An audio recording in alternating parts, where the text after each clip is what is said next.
Fête de la Science, la 23e édition de la Fête de la Science a commencé le 26 septembre dernier. Elle se poursuit jusqu'au 19 octobre prochain. Un petit peu partout, c'est une fête nationale et notamment dans toutes les micro-régions de la Corse. Et pour en parler justement, j'ai par téléphone Antoine Ferracci, président du CPIE Corte Rinascita. Bonjour Antoine. Bonjour. Comment allez-vous ? Très bien. Bon, tant mieux, ça tombe bien.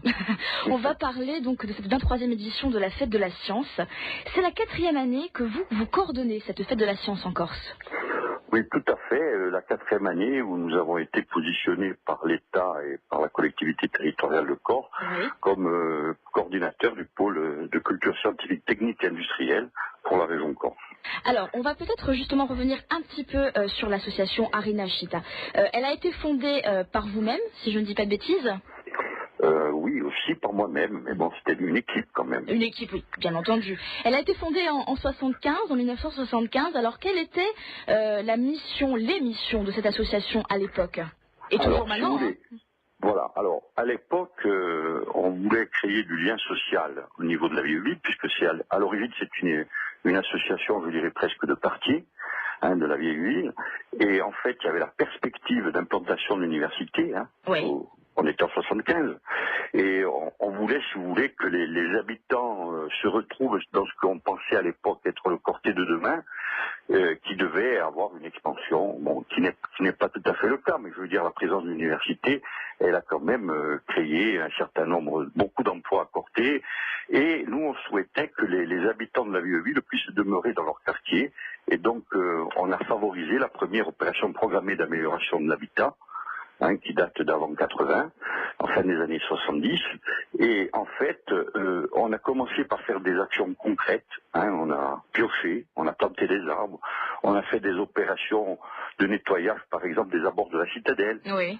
Voilà, et ensuite on a créé, si vous voulez, des activités d'animation, notamment pour les enfants.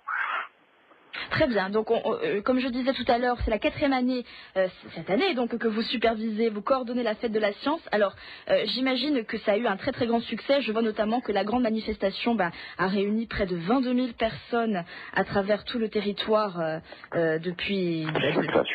Pardon ? Oui, depuis 4 ans, oui. Depuis 4 ans, donc j'imagine que vous vous félicitez de ce succès. Est-ce que vous pouvez tirer un bilan ou en tout cas donner votre avis sur la Fête de la Science en Corse? Est-ce que vous savez si elle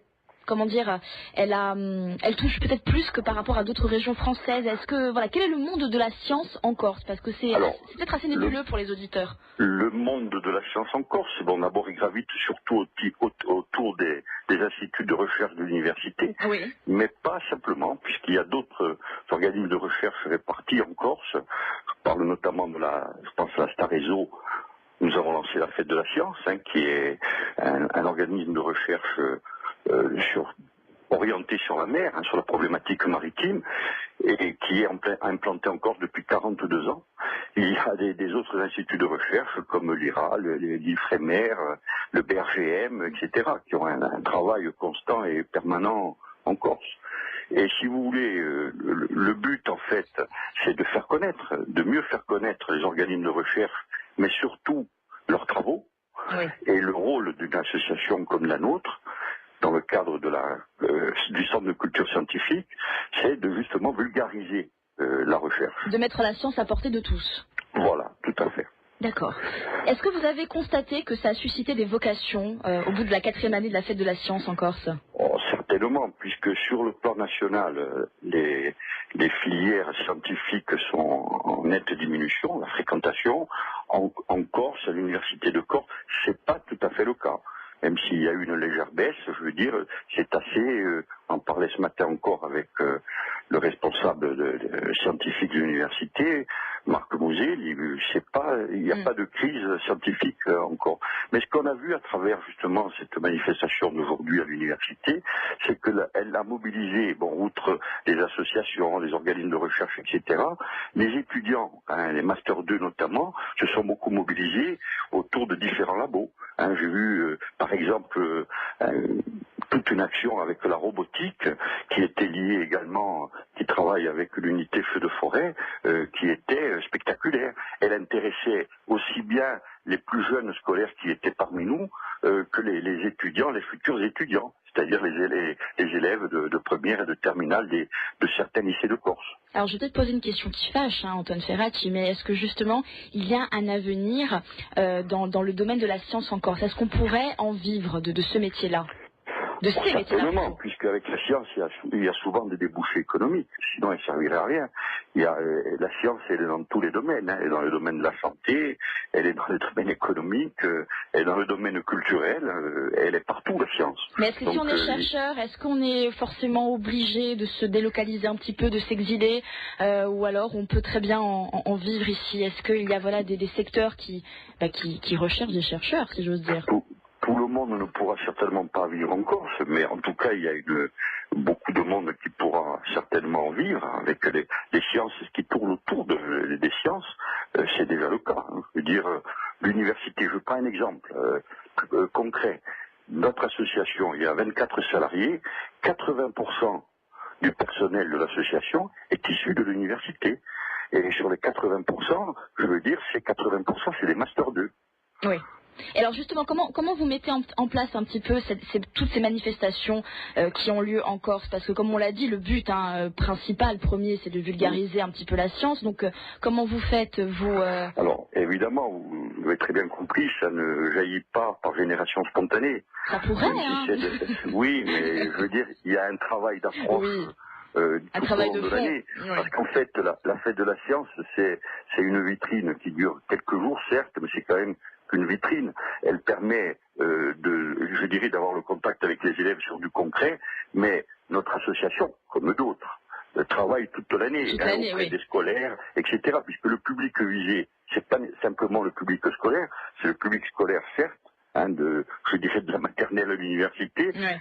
Et donc le public aussi universitaire, mais c'est aussi le grand public, les adultes, etc. C'est pour ça qu'on n'a pas négligé les adultes. Regardez, ne fût-ce que ce soir, vous l'avez déjà annoncé, il était votre invité à 12h, Maître Glo va donner une conférence à l'université, c'est un partenariat que nous avons eu avec l'UFR droit, parce que même, vous voyez, c'est un avocat, donc on pourrait dire c'est du juridique, mais là c'est le juridique et les sciences, parce que il a réussi à faire condamner la Monte Edison, parce que des gens comme Denise Vial, qui était pionnière en la matière, avaient démontré que les poissons étaient pollués par la Monte Edison, il y avait du mercure et d'autres produits, etc., et que donc ils étaient invendables par les pêcheurs corses.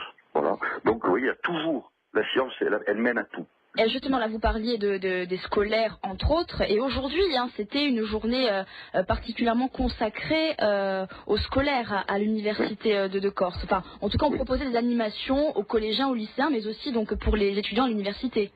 Oui, il y avait 36 ateliers différents. Oui. Il y avait des ateliers, beaucoup étaient dans la halle des sports, et puis d'autres étaient dans les laboratoires habituels de l'université, que ce soit le laboratoire haut, mais c'était aussi bien de la robotique, et d'autres, même sur l'économie, il y avait une activité importante.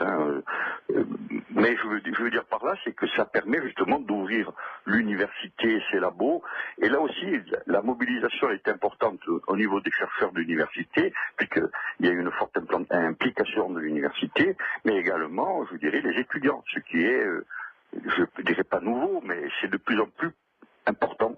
Alors, quels sont les temps forts de cette manifestation cette année, Antoine Ferracci? Alors, le premier temps fort, c'était le lancement, bien sûr, de la fête de la science, oui. Réseau, oui, parce que on a voulu mettre l'accent sur cet institut de recherche remarquable. Au moment où on parle du réchauffement climatique, c'est un institut quand même qui sonde en quelque sorte la Méditerranée au niveau des températures, etc., depuis plus de 40 ans. Donc c'est presque unique en France, ce type de suivi scientifique. Ensuite, le deuxième temps fort, c'est celui d'aujourd'hui, avec, je dirais, la journée à l'université. Suivi de la conférence à 18h30. Voilà, le troisième temps fort sera, je dirais, au parc Galéa, où il y aura un certain nombre d'ateliers, un nombre important même d'ateliers. Alors ça sera le dimanche 19 octobre. C'est ça. Ouais. Mais voilà, là c'est particulier, c'est consacré aux familles.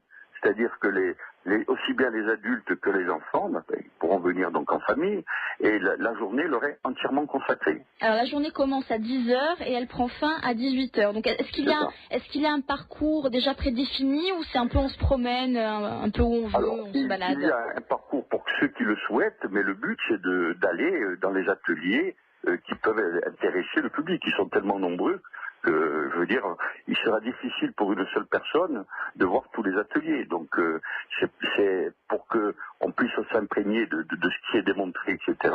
Il faut passer quand même un certain temps. Mais il y a un spectre suffisamment important pour faire plaisir, et en tout cas pour intéresser le plus grand nombre de public. En plus, c'est dans un cadre idyllique, dans le cadre idyllique du parc Galéa. Oui, les gens pourront amener, je parle des familles, leur pique-nique s'ils veulent. Un parc de 9 hectares, hein, d'ailleurs. Hein. Voilà. Donc le parc est suffisamment vaste et suffisamment bien balisé. Ils pourront voir déjà le parc Galéa, puisque c'est une institution maintenant, hein, avec laquelle nous travaillons depuis son ouverture, dans le cadre d'un partenariat très étroit.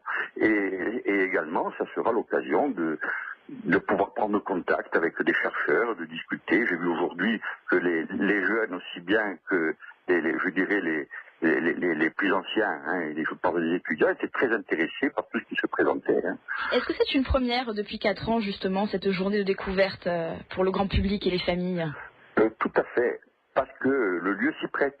Oui. C'est là, oui. Avant, si vous voulez, la Fête de la Science, il y avait sous Chapiteau, Place Saint-Nicolas, etc. Mais il y avait une fréquentation qui était moindre. Là, on suscite beaucoup plus d'animation. Et on espère, oui. Puis si le parc est connu maintenant, il est suffisamment médiatisé, et tant mieux, par RCFM, parce qu'il le mérite. Mais je veux dire, c'est un lieu, je dirais, magnifique pour la culture scientifique. D'ailleurs, nous, on l'utilise régulièrement. Hein. On avait regroupé tous les clubs, ou pratiquement tous les clubs d'astronomie de Corse. Je veux dire, à 22h30, il y avait 350 à 400 personnes réparties dans le parc, avec les instruments des astronomes insulaires. Ils ont pu voir et se faire expliquer avec des appareils souvent sophistiqués. Donc c'est un lieu où on peut rassembler la population, en tout cas le grand public, comme on l'appelle. Et justement, donc c'est ce dimanche 19 octobre, cette journée au Parc Galéa clôture finalement un petit peu cette fête de la science. Qu'est-ce qu'on peut vous souhaiter, Antoine Ferracci, pour cette 4e édition? Je voudrais quand même dire que la veille, il y a un événement important aussi qui se passe justement parce qu'on a voulu démontrer que la science peut être dans des endroits un peu insolites. Là, on le fait au Clos Colombo, à Lumio. Oui. Voilà. Et c'est sur quand même une conférence avec des chercheurs, je dirais même des savants, hein, au niveau national, même international, sur la thématique les espèces existent-elles. Et là, il y a des responsables du muséum d'histoire naturelle, etc., qui vont intervenir. Et là, c'est grâce à un partenariat avec la revue scientifique Stant et Espèces. Donc ça, c'est une conférence qui aura lieu le samedi 18 octobre au Clos Colombo. À partir de quelle heure, Antoine? Toute la journée. Toute la journée, voilà, de 10h, voilà. Je sais qu'il y aura même une dégustation pour les amateurs de vin au Clos Colombo, vers midi. Ah bah oui, on joue l'utile à l'agréable, je note. Voilà, exactement. Qu'est-ce qu'on peut vous souhaiter, Antoine Ferracci, alors pour clôturer cette 4e cette interview, et donc pour qu'est-ce qu'on peut vous souhaiter pour cette 4e édition de la Fête de la Science en Corse? Qu'il fasse beau au Parc Galéa pour oui, la journée des familles. Voilà. Ça serait bien, effectivement, pour une première. On se fait pas beaucoup de soucis, quoi. Je veux dire, c'est bien huilé maintenant. Oui, parce que on répète que ça a réuni près de 22 000 personnes en Corse depuis 3 ans, et on espère évidemment que vous serez encore plus nombreux que l'année précédente. Antoine Ferracci, merci beaucoup d'avoir été avec nous pour nous parler un petit peu de cette 23e édition de la Fête de la Science nationale et cette 4e année que donc vous coordonnez tout ça. Merci encore, bon courage, parce qu'il en faudra. Merci à vous et merci à RCFM pour son soutien. Eh bien, très bien, c'est fait en direct. Merci. Merci Antoine Ferracci, à très bientôt.